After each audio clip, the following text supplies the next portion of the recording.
রাষ্ট্র কাঠামো মেরামতের ৩১ দফা বাস্তবায়নের লক্ষ্যে নারায়ণগঞ্জের রূপগঞ্জ উপজেলার তারাবো পৌরসভায় আলোচনা সভা ও সমাবেশ করেছে বিএনপি। তারাবো পৌর বিএনপি অঙ্গ ও সহযোগী সংগঠনের উদ্যোগে ৩০ নভেম্বর শনিবার এই আলোচনা সভা ও সমাবেশ অনুষ্ঠিত হয়। অনুষ্ঠানে সভাপতিত্ব করেন তারাবো পৌরসভার ৫ নং ওয়ার্ড বিএনপির সভাপতি মোহাম্মদ কবির হোসেন।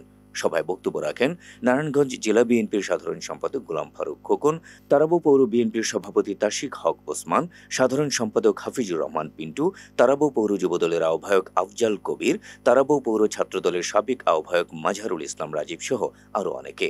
সভায় বক্তারা বলেন, জনগণের হাতে রাষ্ট্রের অধিকার আর মালিকানা ফিরিয়ে দিতে প্রয়োজন একটি অবাধ, সুষ্ঠু, নিরপেক্ষ ও অংশগ্রহণমূলক নির্বাচনে গণতান্ত্রিক শক্তির জয়লাভ।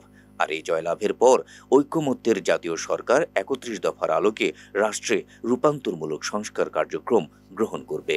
এই ৩১ দফার মধ্যে আমার সামনে যে মা বোনেরা রয়েছেন, উনি সর্বপ্রথম যেটা উনি গুরুত্ব দিয়েছেন মা বোনদের ব্যাপারে, যে সকলের সুস্বাস্থ্য নিশ্চিত করা, শিশুদের সুস্বাস্থ্য নিশ্চিত করা, মায়েদের সুস্বাস্থ্য নিশ্চিত করা, মেয়েদের যে পড়াশোনার জন্য যে বেতন, সেটা কিন্তু দেশনেত্রী বেগম খালেদা জিয়াই প্রথম মওকুফ করেছিল, আপনারা জানেন।